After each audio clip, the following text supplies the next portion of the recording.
dice que es droga todas las sustancias que sean naturales o sintéticas, cuyos efectos actúan sobre el sistema nervioso central. De manera que el perfil, o sea, su acción farmacológica, hace o crea la capacidad de tener estados de abuso o de dependencia que llevan a esa persona a experimentar un uso continuado. Entonces, varios ítems. No me importa su origen, porque yo escuché cosas como, es una planta, ya no va a hacer nada. Si hay tantas plantas que se pueden hacer un tecito, consumirla y no es nada. Es una planta, pero es una droga.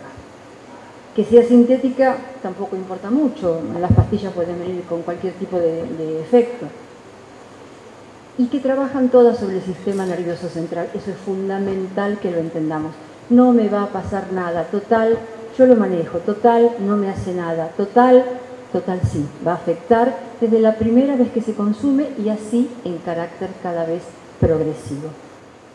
Y esto va a generar, lógicamente, no un cuadro rápido, yo no voy a consumir la primera vez y voy a ser un dependiente al otro día, sino que paulatinamente me haré más o menos un usador, un ocasional, un habituado, un consumidor y cuando no me di cuenta, un dependiente. ¿Qué dicen los chicos de ahora? Hay que vivir el hoy, hay que vivir el presente. Mañana no sabés, mañana no importa. ¿Por qué dicen eso? ¿Cuál es la razón? Porque las drogas, todas, afectan a la misma zona del cerebro, que es la que se conoce como el sistema de recompensa del cerebro. Y entonces genera una sensación de placer. Claro, divino, yo me siento reconfortada y ya está. ¿Para qué quiero pensar en qué voy a hacer mañana?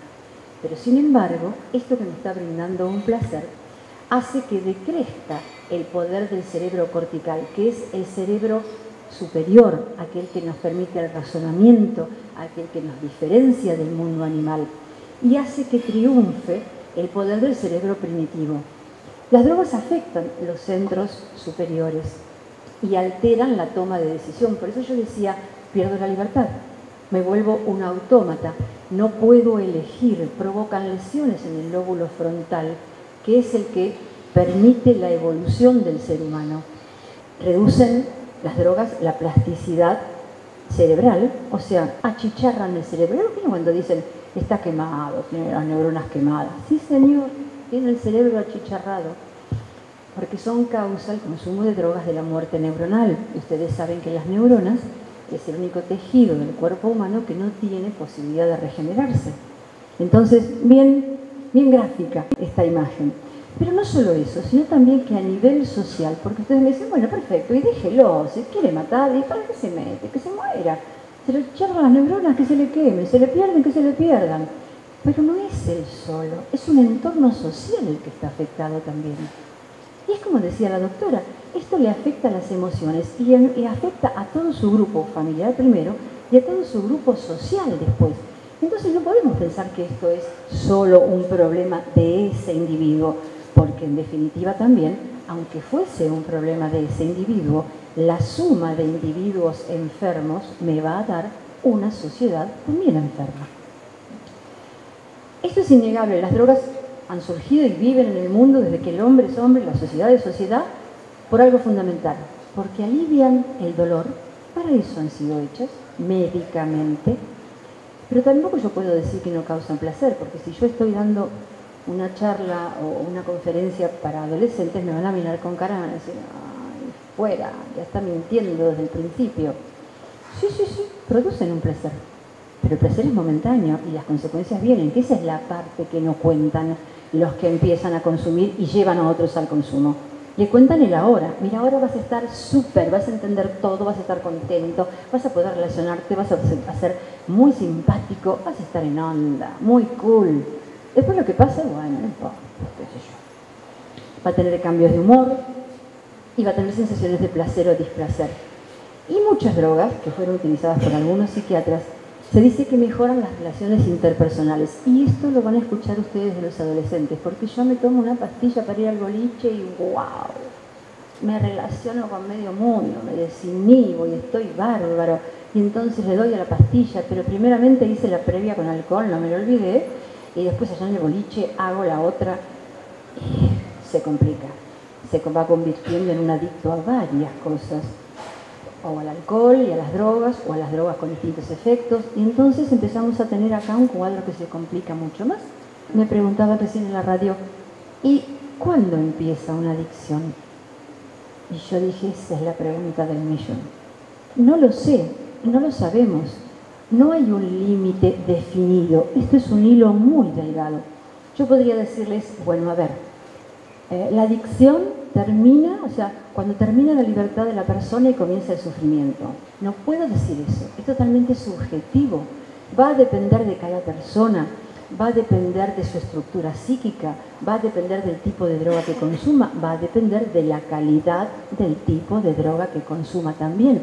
No lo sé, solo sé que va a ser su primera experiencia con la droga y si psíquicamente necesita, va a quedar pegado de por vida a esa o a otras.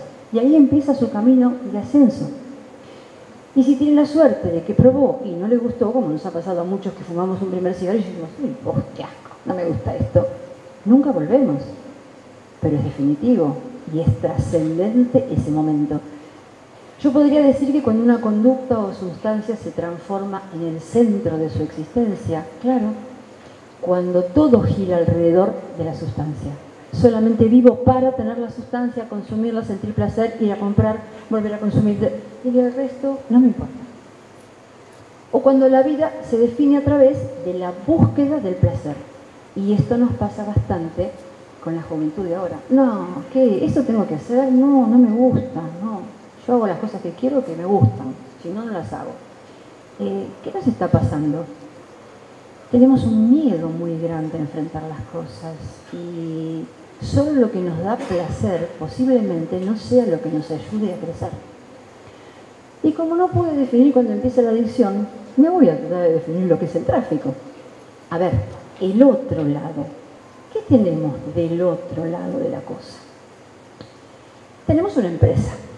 A ver, no salgan de acá todos y pongan una pymes con esto. Lo explico como del otro lado la conveniencia de lo que es. Tenemos un tráfico ilegal de drogas que están prohibidas por la Organización Mundial de la Salud, que se constituye en distintas fases, que es un circuito donde se produce, se comercializa, se vende, pero todo el circuito es ilegal. Entonces, en este proceso hay la producción, el comercio, la venta y por otro lado otros individuos que quizás nunca tocan la droga, que nada tienen que ver con ella, que se dedican a cuánta ganancia hemos tenido y cómo hago para legalizar esa ganancia que yo tengo. Y son aquellos que dan la parte del blanqueo del dinero, que nunca tocan la droga, pero sí trabajan en la parte contable, porque miren qué suerte que tienen, ¿no? Un montón de dinero y no saben cómo justificarlo. Entonces, en este circuito productivo, comercial y legal, va a haber varios actores. Como yo digo que tengo una producción, seguramente va a haber campesinos, obreros, trabajadores que produzcan esa materia prima esencial, en el caso de la planta. Puede tener, en el caso que sean sintéticas, personal de laboratorio, o en el caso de las naturales también, porque yo para hacer de la planta algún derivado o muchos derivados, preciso un proceso de laboratorio. Los transportistas que lleven la sustancia, un personal de seguridad, porque ustedes piensen que esto es una empresa y tienen su seguridad. Los expertos en finanzas, que son los que van a trabajar en este blanqueo, es decir, todos individuos con distintos grados de responsabilidad en la empresa y con distinta ganancia dentro de la empresa. En definitiva, yo formé una empresa capitalista transnacional que tiene por objeto los máximos beneficios con el mínimo de los riesgos. En algunos países, esta empresa del tráfico se vincula con otro tipo de empresas también ilegales o con otras organizaciones ilegales y hacen alianzas. O sea, yo te brindo la seguridad porque soy una organización paramilitar y vos me brindás la facilidad de darme algo de las ganancias del tráfico. Así las tenemos en países de Sudamérica, por ejemplo. En la Argentina es una actividad más de una organización, yo le llamo una mini pymes. si es una organización familiar, que está atomizada, que no se relaciona, generalmente familiar, y que los vínculos de esa suelen ser por conocimiento o por amistad. Y esa célula pequeña es la que abastece, por ejemplo, barrios, por ejemplo, lugares, en Buenos Aires, en el conurbano bonaerense, y también que tiene una forma, porque también tiene su método de transporte, tiene su famosa forma de delivery, que es como últimamente se consigue la droga. No en el lugar donde está, sino en uno de los últimos procedimientos que se hicieron, una empresa que tenía nombre de remis, bastante conocida, y que estaban sumamente bien organizados, con una distribución de zonas en capital, en colores. Entonces, por ejemplo, llamaban, tal cual se hace con el alcohol ahora, llaman de Floresta y preciso tanto de marihuana, tanto de cocaína, ahí salía la motito con su carga a hacer el delivery. Todo esto, ¿por qué se hace? Porque para nosotros, investigadores, es cada vez más difícil. Si yo no tengo ese puesto fijo, es cada vez más difícil la investigación. Entonces van buscando de qué manera nos ponen trabas y nosotros vivimos corriendo siempre un paso detrás de la organización. Entonces, con tanta complicación, yo diría, bueno, pero por lo menos lo que tengo claro es que hay países que producen y países que consumen, porque hasta hace poco, cuando nos reuníamos en los congresos, esa era la pelea. El país que consumía le decía, porque usted tiene la culpa, usted que es un país productor, si usted dejara de producir, se nos tomarían los problemas, se nos irían inmediatamente. Y el productor lo miraba y le decía, yo no tengo la culpa, ustedes me lo compran. Si ustedes no me lo compran, yo no lo produciría. Entonces esto nos lleva a pensar, la cosa es un balance. Se complica. Los países que son productores son consumidores también ahora, y los países que no producen están consumiendo droga sintética cuando no consumen la droga que es plantada. ¿Qué es Paco? Bueno, acá tenemos que hacer disquisiciones. Durante mucho tiempo nosotros creímos que Paco era solamente el residuo que se obtenía desde la elaboración de la hoja de coca en todo su proceso hasta el clorhidrato. Hay algunas cosas que son eso, algunos pacos que son residuos, y hay algunos pacos que directamente son la pasta base, que es el primer estadio del pasaje de la hoja de coca en su primera constitución como pasta base. Quiere decir que, sea paco o sea pasta base, lo que estamos consumiendo es una sustancia llena de precursores, llena de ácidos, de ésteres, de naftas, de lo que fuere, sin filtrar, sin decantar y con muy poco principio activo. Lo que estamos haciendo es consumiendo basura total. ¿Qué hace? Un mínimo efecto y que nos intoxica más, creo, que por los componentes de precursores que tiene, que por lo que es la sustancia en sí. Por eso el consumidor de Paco le dura el efecto minuto, cuando le dura, o menos de un minuto. Rápida tolerancia tiene el Paco, muy corta duración, muy alta toxicidad y me hace pasar de estados de euforia rápidamente a algo de angustia, haciéndome un deterioro progresivo en el organismo que me deja secuelas que son irreversibles. Por lo tanto, vamos a encontrar psicológicamente personas con anorexia, con una psicosis paranoide, todos me observan, todos me siguen, fíjate que aquel que me está mirando, ¿por qué será? Con una depresión, pasado el efecto de un estimulante, hace el bajón, la caída, con alteraciones en la percepción porque tiene un plus pequeñito de alucinación y con un comportamiento sumamente violento. El problema de las drogas sintéticas es nuestro problema futuro. Esta droga sintética puede tener distintos efectos, o podemos estar hablando del grupo de los depresores o podemos estar hablando del grupo de los estimulantes. Los depresores, aquellas pastillas preparadas que nos dan cuando estamos muy nerviosos, que tenemos que tranquilizar, que nos inducen al sueño, etcétera, etcétera, o aquellas que nos despiertan, como el tipo de las anfetaminas, que también tienen un efecto anorexígeno, aparte, o como el grupo de las metanfetaminas, las de los boliches famosas, que vienen a ser como unas primas hermanas en su fórmula de las anfetaminas, que tienen el plus también de alucinogenia. Este tráfico se nos complica muchísimo en la investigación porque es un tráfico de ruta corta, es decir, el lugar de producción es rápida, es cercano al lugar de venta. ¿Por qué? Porque lo que se llaman laboratorios o cocinas son muy rudimentarias. Yo los puedo hacer en una cocina en casa, los puedo hacer en un tráiler, pero yo puedo traspasar de lo que es un compuesto primitivo, una materia como anfetaminas, a una metanfetamina rápidamente.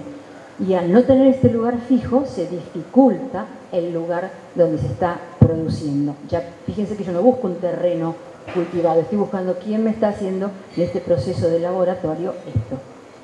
Se comercializan rápidamente nuevos productos, es decir, si está prohibida tal sustancia XX, cuya fórmula química es tac, tac, tac, tac, ya buscarán hacer lo que se llama la droga de diseño, la droga parecidita, que yo le altero un elemento químico y ya deja de estar en la lista. Y entonces es la nueva droga y el nuevo problema que voy a tener. Y vamos corriendo detrás de ello, incorporando esa sustancia nuevamente.